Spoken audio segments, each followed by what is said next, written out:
Right then, race vlog. So this is the start of it, and it's been an absolute ordeal to get to this point. So the trailer is loaded, the Golf and the TT are in there. Finally just got his number plate on. Everything's inside. I'll have a quick look. Can't even see, but there's a Golf in there, there's a TT up there, and there's not much happening in there. So Gav's here in his truck.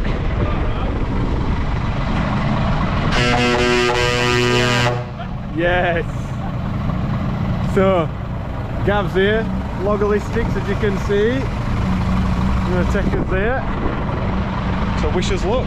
Can you get to Silverstone in an hour and a half? Yeah, I'll try. See you in a bit.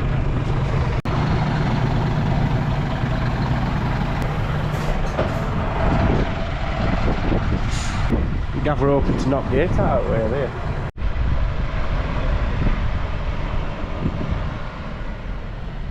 Sorted. Try and catch him, eh? So me and Scott set off 4:30. We should have set off at 2. Paul, Matisse and Stylianos are already there. So we're here at Silverstone. What difference a 2-hour drive can give? Cold weather now, freezing. Looks like Gav managed to get in the spot. He had a little wind, so God knows what we're happening. We'll have a look. Gav has not got in the spot. There's cars everywhere. Let's see what's happening here. Get it sorted. Having a nightmare here.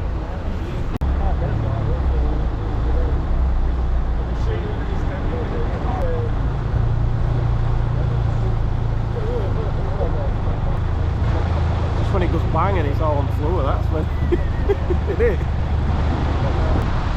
It's all happening a bit too slow for my liking this. Tomorrow, when we put them back on, nobody else stand on it. There's 2 cars on top. What did it tow like? Alright. Bang on, yeah? No trouble. You can do 60 though, can't you? As long as it's not PLG. Well, if it's PLG. The coach was struggling to catch me. They're not flying, aren't they? Scott loves the command centre. Cars are here. Jake's just trying to ruin some new stickers. TT's in. Just waiting for these to shift. Pretty quiet in here, I think. Gav's here, just trying to do 200 mile an hour in reverse. Just go in this garage and see where all the cheaters are. Ah, this is where all the cheating's properly going on here. These tyres don't look regulation. Hey, you alright? This is the best restaurant. Not Betfred, Buckingham Inn. Jesus doesn't need a plane. See you in a bit. Right, Gav's just getting in his hotel for night. See you, Gav. See you in a bit. So, race day, all suited up. Shoes are on. Scott's suited up, that's why he's driving the car a bit faster than he should be. So, it's looking damp this morning. Not wet, I'd say damp, but we're the first ones out in qualifying. But this championship that we're in, we're only doing the first round because it was fully subscribed anyway. And the tyres are Derezas if it's dry, and then you can put full Motorsport wets on if it's raining. Goodyear, because Goodyear own Dunlop, and it's sponsored by Goodyear, but we're running Dunlops. But anyway, so that posed a problem for us because unless it were going to be raining all day today, no chance of sunshine or dryness, would have probably had to buy some wets. But the problem is the size of wets that we need, and obviously we need at least 8, would have cost us £3,000 including VAT, and would have needed to bring another set of rims and mess about. So we've sort of decided that we're just not going to bother. It'll be more fun that way. Oh dear, narrowest road in the world. So if anybody's wondering why we have an absolutely terrible result in wet, if we have one, that's why. I'm not spending £3 grand for one race's worth of tyres, because if it's wet and we need them they're not going to wear out, and I've got a £3 set of tyres that we can't use for anything else that we've planned this year. And if it dries out, we'll kill them, so it'll be £3 for tyres dead. So we're going to roll the dice, give ourselves less choices. So we'll be at the track soon. This video might be very long if I keep talking rubbish. Very damp. With the briefing. We're here at Silverstone. Paul, Jake, we're here with the cars. We're doing a bit of a behind the scenes stuff here. All the pits laid out. We've got a couple of things to check because it's rained overnight, but fingers crossed we have a good day. What's going on here, Paul? Wheel talkage. Got to make sure these are alright, don't want them falling off, we might get shot. Ready to rock. TT's ready. The Golf's gonna be ready. Let's fire it up now and push it out. Wish us luck.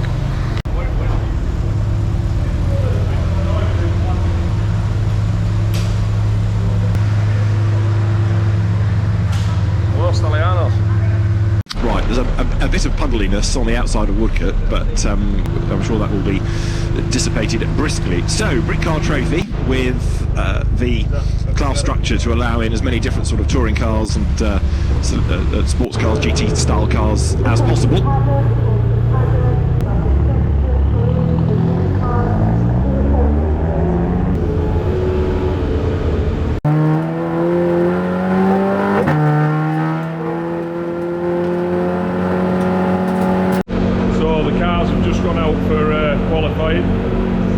Generally what happens, Matisse is pit controller. Matisse, gives a wave. Stalianos. Gav's just gone to the first corner.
front rear off, and then send me back out.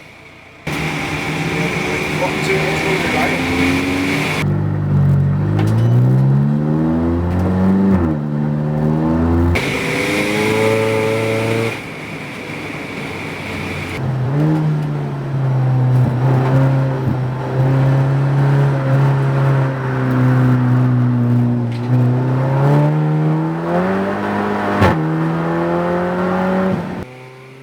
And 2:47.805 was his time. 41st in that same class, number 12, Scott Parkin, 2:49.086, and behind him, number 13, Ryan Parkin, 2:49.645. Probably the worst qualifying session we've ever had.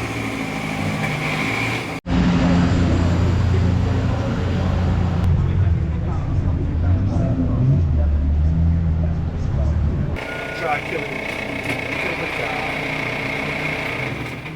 Everything's there. So, we're back after qualifying. Scott's not, because his battery's died. Don't know why we ain't got a new one in, but anyway, we have to sort that out. Yeah, absolute nightmare. There were only us, Kester, and I saw one BMW on the dry tyres, and it was still wet. So there's probably some good clips to put in there, some squeaky bum moments. But we've qualified 42nd, and the people that we were hoping to chase down and have a good battle with qualified second.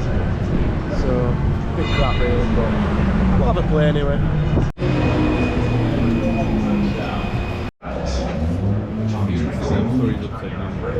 Did it? If it gets wet again, then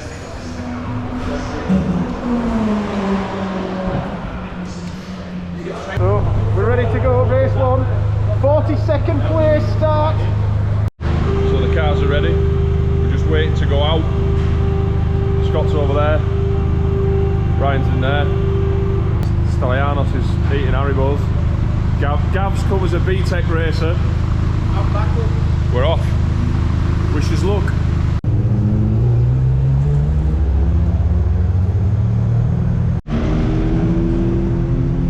Brown's number 90 Mazda MX-5, and that wasn't in Gary's pit starting list either. No, it's right. Lights on the gantry. Richard Ashmole has got himself back to where he would have been before the spin. The lights go out, we go racing, and down towards Copse Corner. Who is it going to be that turns in first on the inside line? Mark Lee finds just about enough traction, so the Ginetta hangs onto the place, but runs a little bit wide, and Rob Baker in the Golf comes back and in side by side up towards Maggots. Here they come then, up towards Maggots, and in the lead is the Ginetta, but only just being challenged around the outside by the Clear. They're side by side as they go into... Oh, and sliding sideways, but is he going to catch it? Yes, he has caught it, but it was a big, wild slide by the Golf of Rob Baker, 90 degrees to the direction of travel, back pointed in the right direction, and off he sets down the straight. But into the lead, of course, after all that side-by-side stuff, is number 74, Mark Lee. Okay, the pit lane is emptying itself of cars, so we've got pretty much now everybody a late start because the Ginetta slithered out wide at the end of Vale through Club, that very difficult left and right, and Nigel Greensall found the gap on the inside, so the more standard looking yellow BMW then into the lead as they turn through Abbey. On the basis of past experience of success and so on, Nigel Greensall is a likely leader, and he is the leader as the cars come into Village for the first time, being challenged there by the Ginetta, but the BMW, the pale yellow BMW, which is Nigel Greensall at the wheel, turns through the loop. In a moment on the next camera that we have, and as Nigel Greensall leads, he's got the Ginetta as the road dries, bearing down on him. It's still McGregor third, it is Nadavine in that fourth place, and then Rob Baker, despite trying to lead at Copse. Nigel Greensall leads, he's got the Ginetta as the road dries, bearing down on him. It's still McGregor third, it is Nadavine in that fourth place, and then Rob Baker, despite trying to lead at Copse Corner on the first lap, down in fifth, sort of heading the next wave of cars. Lucky Kira, incidentally, car number 98, gained 20 places on the opening lap. Apart from everything else, and it is just in front is the number 8, was it? Kevin Hancock. Some of these numbers get confused with the livery of the car. But we have had a change for third place, David. Okay, we'll keep an eye to it, because that would be for third. No, same order. Still Johnny McGregor ahead of Axel van Nederhaven, so nothing's changed there. What has changed behind? Let's check, because as Nigel Greensill heads up towards Woodcote, we have a drive-through penalty for number 11 because Richard Ashwell is being done for an out-of-position start. He is 18th now. Yeah. Only gained 7 places though, the second lap. Yeah, must try harder. So the tail enders coming past me. And looking to see whether there's anybody else who's gaining ground. Well, certainly 6. Yes, I just mentioned that, and that's carrying him closer and closer to the back of Johnny McGregor all the time now. Is that the Nissan of Dave May coming into the pit lane rather slowly?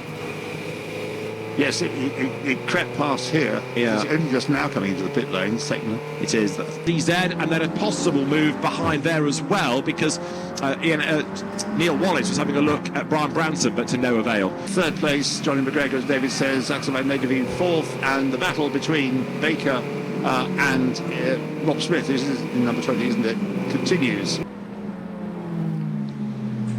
Leader into Farm, and although it looks as though he was getting away slightly, that gap is not, if anything, it's less. There's only about half a length between them now. The BMW is still in front of the Ginetta. Too much damage on the bodywork, but the front splitter is off, so looks as if they're going to change the front wheel and then maybe get that car back out again. Which was that, Gary? Sorry. This is the 7 VW. Right. So that's Robert Taylor in the renumbered Mark V Golf, yeah. We've got a car being snatched out of the way. You may be able to, I can't see the number, I'm afraid, David. It's hidden behind the snatch vehicle, coming out of Farm into Village. Right, let me find a camera, bear with. Talk amongst yourself. Yes. To say that the... Trouble is that those spots of rain have just done a little bit more harm to the track surface, so your line at Copse where you want to be overtaking is greasy again. It's not too bad down here in pit lane, guys, actually. There's no spots in here, but obviously dangerously black clouds overhead. But the Robert Taylor VW pushed to the back of the garage, so I think that's going to be game over for this race. All right, thanks, Gary, for that. And also the 41 Clio he's not going to get back into the race. It's out behind the barriers. Yes, with its damaged front. Car back down the pit lane. Nigel Greensill's advantage, 11/10 of a second last time around from Mark Lee. Lucky Carer's next target is going to be the Chris Overend Team Brit BMW, and he is 4.5 seconds away from that, but he is catching very definitely. Yes, comparative lap times. Lucky Carer last time to 2:21.3, and the number 70 car 2:25. So yes, he'll catch it in a lap. Either. Thin pickings for Lucky Carer that last lap. He only gained 1 place, and then the next one 2 places. And Nigel Greensill's lead is 0.8 of a second at the end of the previous lap. Yeah, we now know. It's not enough to give him a cushion for David Gooding, who is quick but not as quick. David has come to historic racing in the last few years with Nigel's assistance, but now modern motor racing. Indeed. Well, Axel van Nederveen, of course, going solo could help him. The Porsche Boxster through, which is the Kevin Hancock Lee Smart Genco Racing entry. And sitting out in the elements, number 99 at the MX-5 there going through. Still pouring out of Woodcote, but a good lap that by Nigel Greensill to really stretch the margin again. So I think traffic was the answer. Yeah. Because there was a lot of it out there, which is good to see. Now, Brian Branson, we've got up into 6th place, haven't we? Yep. In the number 40 BMW. And a 2:27 lap last time for Johnny McGregor, possibly traffic related, suggests that he might be able to gain more ground before the pit stops. Lucky Carer, only 1 place gain on that lap, now 9th. No surprise really, given how tough it is that further up the order, isn't it? Which perhaps explains why the gap has closed up again to Nigel Greensill.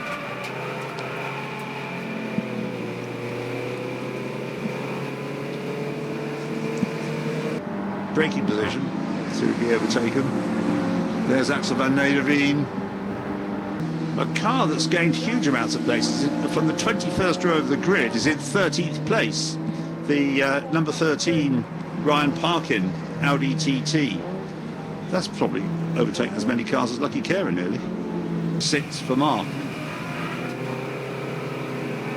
And you may have said this, David, Lucky Kerr now 5th. I did say that. Yes. Yep, and he'll be up and down the order now, depending on people pitting around him. Oh yeah. Obviously, I'd like to be first, but yeah, we're still in the mix. Yeah. Okay, thanks a lot, Mark. Cheers. So that car back on track then. Mark Lee's pit stop 2 minutes 23 seconds. His last lap, but you can possibly put that down to traffic. Yeah, a couple of seconds slower than normal, let's say. Right, so it should be the all-white Ginetta that we see as the leader for the moment.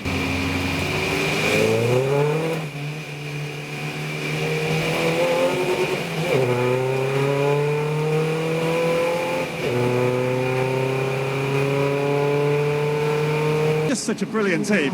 And they put together an amazing car. So yeah, we had a ride round on Friday and it all felt fine. And I said to Jeff, don't touch anything. Let's just go racing, you know. 98. I agree with that. And of course, Hizzy has just done the new fastest lap of the race.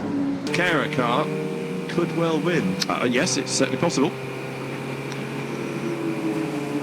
Happy with the win. So you had to make up a lot of ground in the early stages, but closing up towards the end of that session. Yeah, we made the wrong tyre choice earlier on, and it went against us. But Top 6, was it? No, I would say the top 10. Certainly. But how's it got to second then? Late stop. It stayed out a long time. Scheduled stop. Right, Mark Lee, having given over to Owen Hizzy, can watch the number 74 Ginetta go by. And Owen Hizzy, the fastest man on the circuit last time around, is slightly slower this time, but takes the lead of the race. Accelerating now up towards the end of the lap, the car from SVG Motorsport. More back markers are ahead. This will put 15 laps in the book, so to confirm the order, number 74 it is, Owen Hizzy now leading the way. And then there's quite a gap between him and Lee Frost. That lap was a 2:22 from the race leader. Second is going to be Lee Frost, but he's a long way back. Now third is David Gooding, fourth is Axel. By Lee Frost. Yes, that's what I said, but it's still there in second place, yes. But I'm trying to work out how it's got to second place and stayed there, because it was never part of the leading gaggle, was it? Well, it was the one that had that big moment in the lead coming into and heads dropped back. Slower than Lee Frost. Quicker than David Gooding. About the same as Axel Van Nederveen. This is Van Nederveen. Sixth now is David Gooding, and seventh is Jim Edwards Jr. Right, that change of pace you were talking about comes past through the yellow flag zone, although I think it's now ceased to be. Yes, the car's being pushed behind the barriers, the Mazda, and the yellow flags are in. And the black flag is to go with a stop-go penalty board for number 28, which is for Matt Charrington now, because they were 1 second short of the pit stop. Good enough, he's just not close enough, and he's got a whole wall of back markers, in fact, to contend with this time. 7 minutes on the clock as the leader goes by. So what do we think? 3 more laps?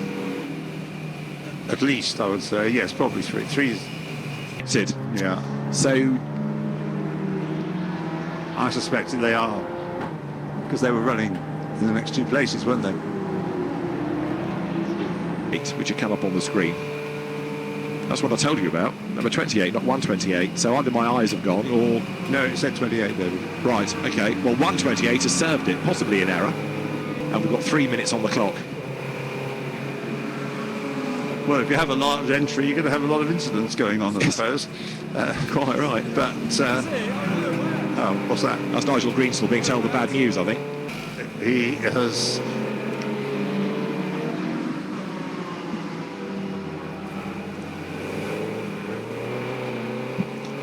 Contention. It puts Neil Wallace and Ian Astley 6th behind them. 7th Ryan Parkins Audi TT. That's mighty, considering where they started, where that car started, up to 7th place. Shows, doesn't it? Keep going, keep out of trouble, go round and round and round. And it's a fairly standard TT, it's not one of the cup cars, that, is it? Looking at the lack of rear wing on the back of it. So, we're into the last minute of the race. This is lap 20. So the checkered flag should greet the leader this time. With the car that led the first stint sitting in the gravel, the car that chased it comes past, ready to take the checkered flag, because up towards the line, Mark Lee started, Owen Hizzy brings it home and scores honours in the first Britcar Trophy race of the day. The Ginetta wins then. And where does Julian Wantling slot back in after the pit stop? Right, so first of all, we've had a change for 5th, so it's the Neil Wallace and Ashley Ginetta that gets 5th on the last lap, 6th Sebastien Desbois, 7th is going to be Ryan Parkin, but only just because Jim Edwards is right on his tail as they go across the line to be 8th. 9th is Steve Rothery in number 308. And then the top 10 is going to be rounded out by number 79 BMW, Charlie Hollings, bringing it home. We've not really mentioned Charlie in that race, but he, as you expect, gets the car by the scruff of the neck and brings it home in 10th spot. Number 79 BMW, Charlie Hollings, bringing it home. We've not really mentioned Charlie in that race, but he, as you expect, gets the car by the scruff of the neck and brings it home in 10th spot. All good stuff, that. Lots going on. Plenty going on. The other Parkin has come through well as well. They started side by side on the empty track of the grid. Yes, and comes across the line now to be 11th.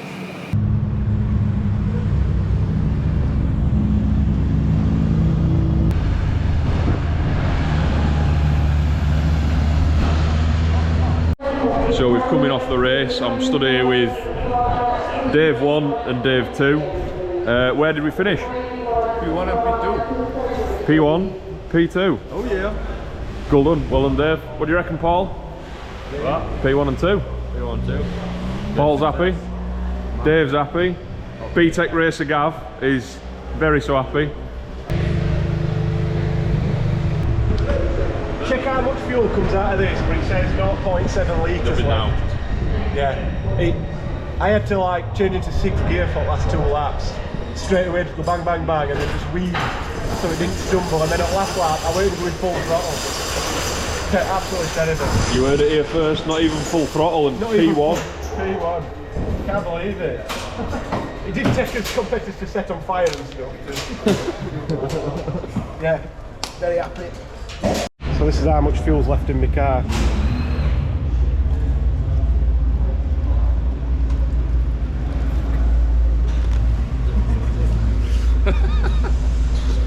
Genuine H2O.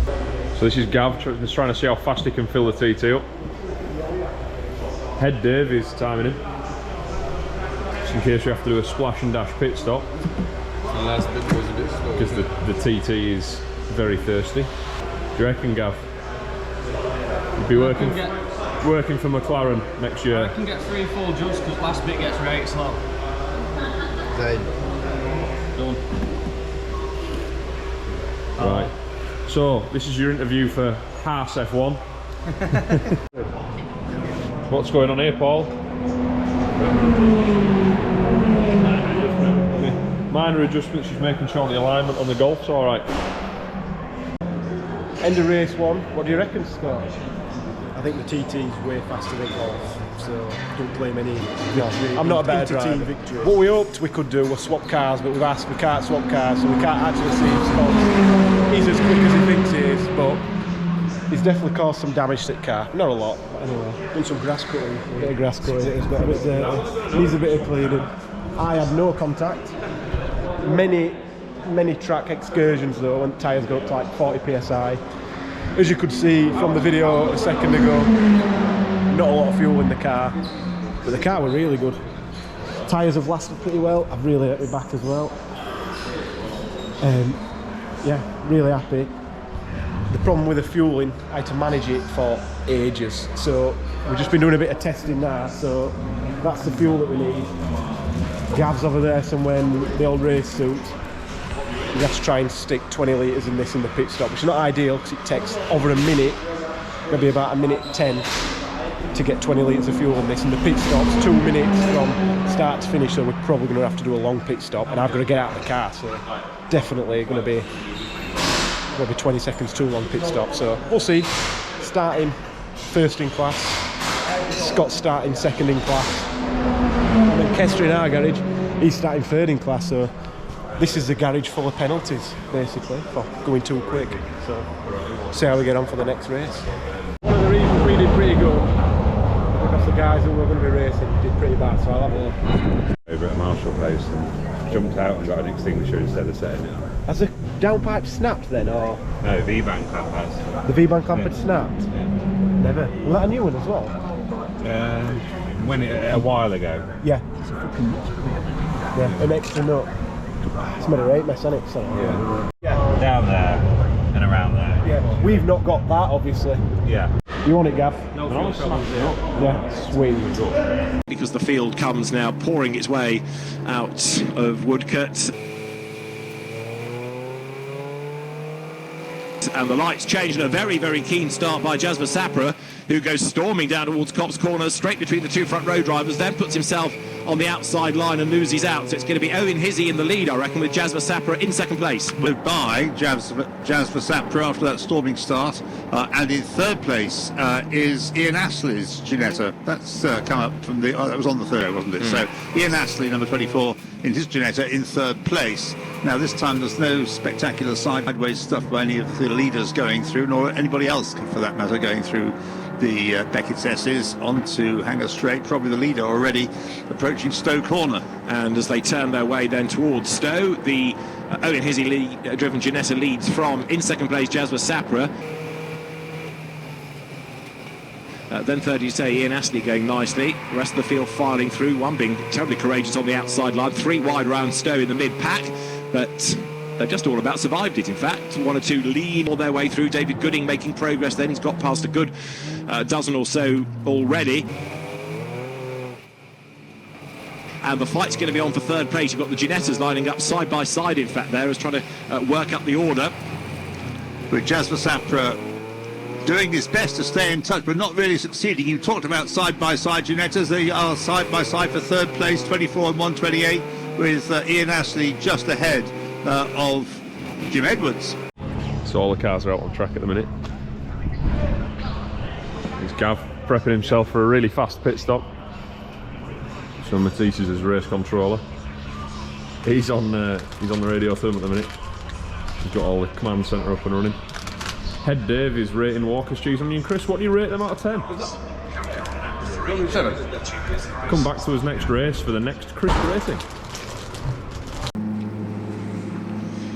With damage, you think? Possibly. Right, there is a car in the gravel. This isn't very helpful, I know.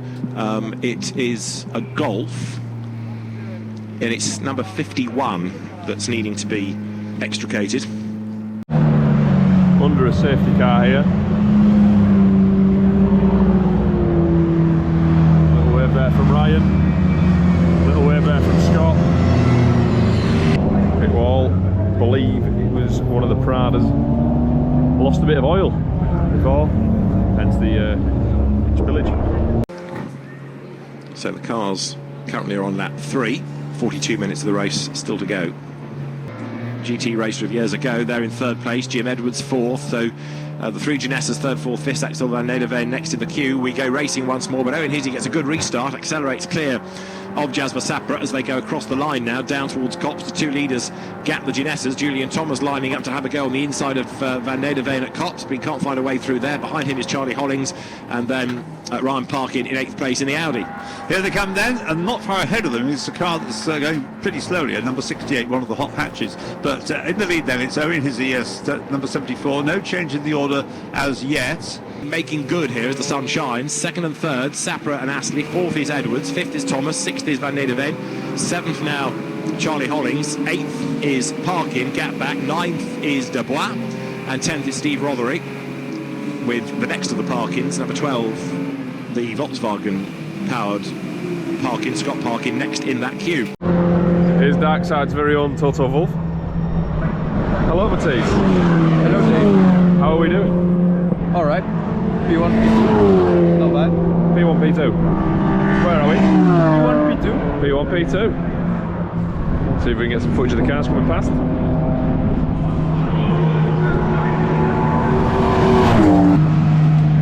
P1, P3. P1, P3. No attempts at overtaking in that group. But yes, the Audi TT right at the tail end of that, but going very, very well, isn't it? Number 13, Ryan Parkin. Because it doesn't look as though it should be that quick. Exactly. It clearly is, yeah. It's a smaller sized car than the others ahead of it, which all look powerful and grunty, but yeah, it's doing a great job of hanging on there.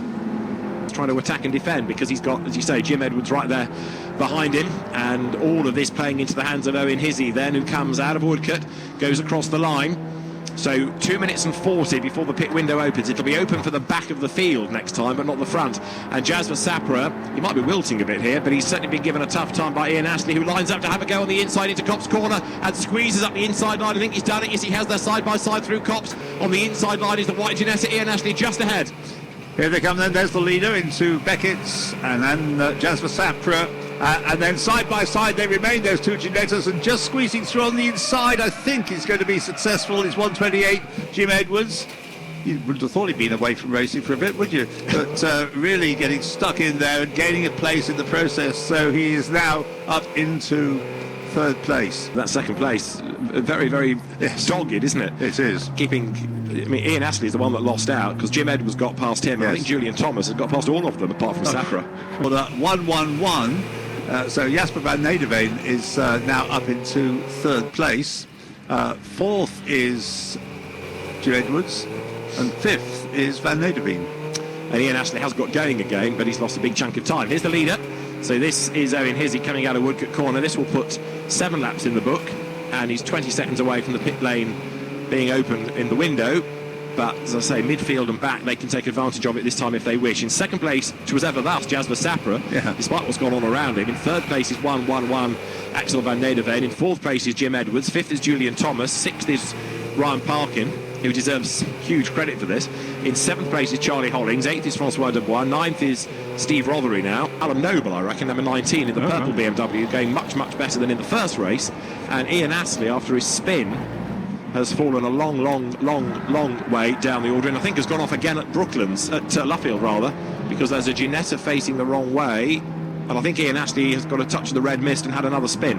Oh dear, and this got picked up a punch in the first one, but probably over exuberance. So anyway, the leaders are now making their way, or the leader singular, nearly 10 seconds clear. Yes. Extra 15 seconds. Correct. So he's doing a good job about building up that gap there, isn't he? Right, now Jasper Sapra will not be passed, but the Ginetta's still trying a pincer manoeuvre now, and he should have a leader. Indeed, it's just gone by, so Owen Hizzy puts another lap in the book. 8 done, pit window is now open as we get towards the halfway point of the race. In second place it remains Jasper Sapra. Now Jim Edwards will have a go at him, see whether he can dislodge him. In fourth place going through is Axel van Nederveen, ahead of now Ryan Parkin up into fifth place in the little Audi. Great effort this. Then Julian Thomas, then Charlie Hollings in seventh. Gooding to the pits to give way to Nigel Greensall. The first available opportunity. Yeah. From 20th place. And quite a few of the back markers coming in, and Ian Astley arrives very, very, very quickly. Not another spin. No. But he then noticed there was a Clio up the road in the pit lane and had to brake even harder, but he managed to do that. And there's 11.6 seconds, but Owen Hizzy was obviously slowing in the pit lane, which is why the leading margin was a bit less than it was on the previous lap. I had to regroup and then go from there, and then when the safety car went, I just thought, let's just try and build a gap, because of course we had a success penalty in the pit lane for winning the race before, so just thought I'd get as much gap as possible and give Mark the best opportunity to go out. And caught his breath. I'll let you have a quick glug before you. Some boost juice. That's better. So a great first session, brings the car into pit lane for the driver change in first place, so can't ask for more than that. For winning the race before, so just thought I'd get as much gap as possible and give Mark the best opportunity to go out and finish it off, really. It's all down to Mark now. It's all down to Mark, and I have complete faith in him and what he does. Great stuff, thanks Owen. Cheers. So good stint there by Owen Hizzy. And Jim Edwards has come into the pits ahead of Axel van Nederveen, so they swapped places on their in lap. Yes. Neil Wallace in 24, getting through the traffic. Second safety car period has just been called for. Oh. One of the pit crew. Is he happy with it? Yeah, all happy, all according to plan. So we just lost a little bit of time on the pit lane by the looks of it. I still can't identify a number on it, I'm afraid, like you. I'm struggling. It's the black one, but that doesn't really help us. 74, David, he never got a flying lap in before the safety car since he took the car over, Don't think he did, no. But we should be able to go back racing pretty soon, because now the road is clear. I would have thought, yes, this ought to be the last. The safety car and its followers, its retinue, are just coming into the loop. Who led when he came in, but I think that's just I would say the safety car slowed the rest of them right up. I mean, literally they're crawling along at what, 15, 20 mile an hour. So, but I'm not convinced that 111 is the correct car to have behind the safety car now. I think it's in the group of possible leaders. Now, number 17 is the leader, Sébastien Debois. Really? Yes. From number 70, Chris Overend, and then number 13, Ryan Parkin. This Audi's going to win yet. When is the safety car going to clear off? Well, you'd think when the rest of them get to the back of the snake, but that could take a few laps. Well, first of all, it needs the leader behind it. Well, we don't know who the leader they're aiming for is. 17, seemingly. So we are going to have less than 5 minutes, which will be 2 laps, give or take, as the race gets back underway. And it's really a fight for second place, I suppose, with now Chris Overend ahead of Ryan Parkin. Up they come then, and the safety car peels in. There'll be some very grumpy teams about this, of course, the way it's all been controlled. But number 70 comes across the timing line now. Chris Overend goes through, so he's released. He's got 2 minutes and 25 seconds to try to make up, which is an absolute non-starter. But for second place, he's got Ryan Parkin behind him as they turn now through Cops Corner, and Mark Lee and Brian Bransom also trying to get themselves up through the traffic. Now Chris Overend goes through, so he's released. He's got 2 minutes and 25 seconds to try to make up, which is an absolute non-starter. But for second place, he's got Ryan Parkin behind him as they turn now through Cops Corner, and Mark Lee and Brian Bransom also trying to get themselves up through the traffic. Yeah, Mark Lee in 7th place, we're saying, so Branson. It's on target, so to finish second, yes. And Ryan Parkin senses the possibility of, well, it won't be a win. He's trying to get his way around the Chris Overend car as they're coming down into Brooklands. This is for second place. Yes, it was 0.4 of a second between them, and it's side by side now as they come into Brooklands, with Ryan Parkin looking for a go on the inside of the Team Brit BMW. Couldn't quite do it there, but so Chris Overend hangs onto the pace as they come now up towards Woodcote Corner. Ryan Parkin right there behind. In 4th place behind them, Anthony Rogers, but the BMW goes through then with really 1 more lap to go, I think, for those cars now, because we've got just over 2 minutes. The gap is 1 minute and 55 seconds. Through goes Mark Lee. He's getting away now from Brian Branson. Ginetta pulling away. So the flag will be at this time, because for the leader we are into the last 36 seconds. Nearly had a change for second place there as Ryan Parkin dived down the inside. In fact, he's got level, but just doesn't have the power, or does he? Yes, he's got in front. So the Audi is now second, so Ryan Parkin ahead of Chris Overend as they head down the Hamilton Straight for the final time, David. Okay, so heading towards Brooklands they will come in a moment at the end of Wellington Straight. And it is the Audi ahead, and by 2 or 3 lengths. Yes, so he's caught past and pulled clear a little bit. Got Chris Plasket's Golf in 4th place, so now Ryan Parkin is about to start his last lap. Heads up towards the line. So Ryan Parkin comes through. 1 more lap to run for the Audi then. Behind him is Chris Overend, and the checkered flag is waved at the wrong car. Oh, no. So it's waved at number 13, Ryan Parkin, who wasn't the race leader. So the checkered flag goes out, and they are denied their last lap, therefore. Given to the first car through the wave, but it wasn't given to the race leader. So the race is over, come what may, when the flag goes out. And so Sébastien Debois, the race winner, will come through now, through the traffic. The winner way back in the traffic, but really disappointing that. We'll move on. Sébastien Debois wins. Ryan Parkin second. So it was a good job he made the move when he did, because he wouldn't have got his last lap to do it. Indeed, yeah. Yes, he was a very neat move down on the inside going through the loop and outpowered the BMW as they accelerated away from the loop, went through Aintree, and he got the Audi in front. Yeah, but it was a good drive, certainly, by Ryan Parkin. And on the Darkside, you know, they've called their team Darkside Racing or Darkside Motorsport, because they mainly run, I'm not sure whether that's a diesel car, but most of the cars they race are diesel engine. That's right. Yes, I got behind their transporter yesterday. A very impressive outfit with as they were arriving at the circuit. Were you on the dark side of it? In diesel fumes. Down the pit lane then comes Ryan Parkin for second place. You might think he's won overall, of course, as he was showed a checkered flag, but he didn't.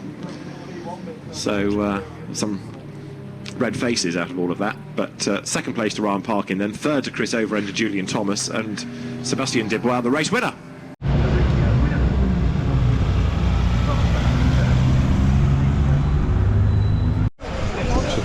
So we're just walking down to the podium now. Me, Paul, Paul's dad. 172 is Paul Chambers. I'm going to die. B2. And 44 Ray Honeybow, 12 row 241 and 556 241 James Sutton, 556 Adam Lee on the first row. You know what? At that point, everything had into the involved.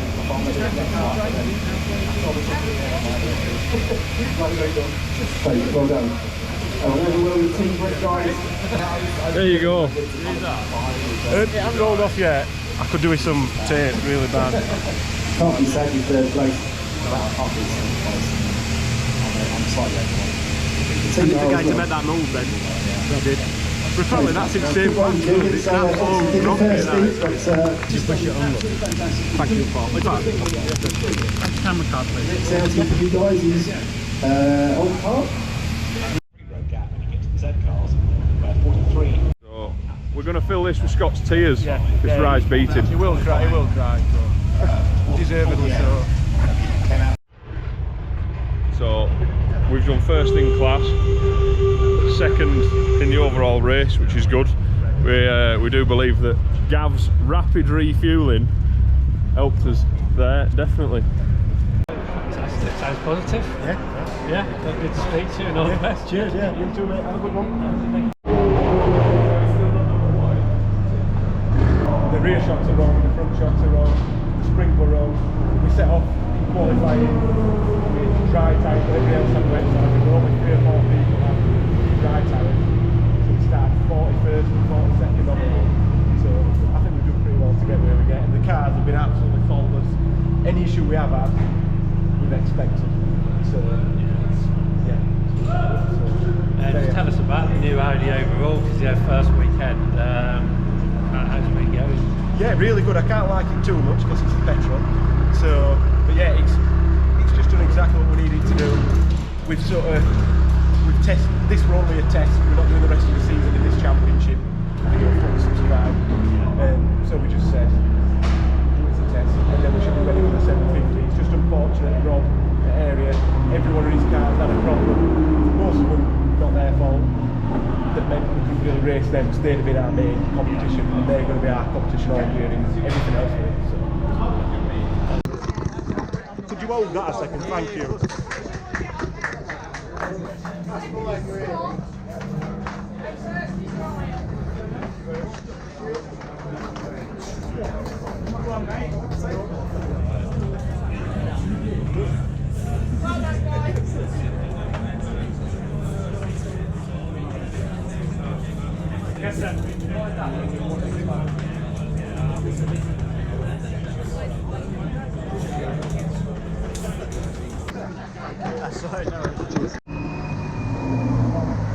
So, very sorry that I'm doing this on the lower quality camera. The other camera's gone off, and I don't wear hats normally, but look at me hair, it's going on there. Probably got the best result we could have ever hoped for based on the conditions this morning, coming from 42nd. I was robbed. We were robbed. He got the slower car. He's always going to be upset about it. He was half expecting to beat me, I think. But yeah, 41st and 42nd to basically come home. Can't remember exactly what it was. You'll know more than me because you've seen the result. But I think I came 2nd overall, and Scott was 13th overall. And that was 4th in class for Scott. But the safety car scuppered us there. The car's pace was there for being behind me, I'd have said. Not quite sure why the purple BMW that had some massive battles with still had a spoiler, because if I'd had my spoiler on, I just drove straight around it on the corners. That was when I was really struggling. Yeah, super happy. The guys have just loaded everything up there. So we should be having quite an early finish. We've had a good look around the golf. The TT needs a big look round. I want to know, other than the spoiler, why the back end keeps flying around and trying to kill me. But really got some good footage, so I'm trying to ruin my videos here. Not that bad. Yeah, really happy. Can't ask for more. Can't ask for more. So, yeah, and I've had quite a few interviews. So you might have some nice newspaper articles, magazine articles, online articles. We'll see. Yeah, I think we're ready for the first round in a month's time. Thank you. Oh no! I mean, if you want any consolation, it already had filler. That is crap. So, hopefully, this interjection works properly, because I thought everything were over, but apparently there were another 2 presentations that we filmed one of them, and then nobody else were there to film the other one, so I do apologise. Scott got the second in class in the first race. I got the first in class in the first race, and then in the second race, first in class, second place overall. So 3 trophies for the TT, 1 for the Golf, as good as we could get. Better. Really happy. We're all loaded up. I'm the last one to get ready as usual. On his way home.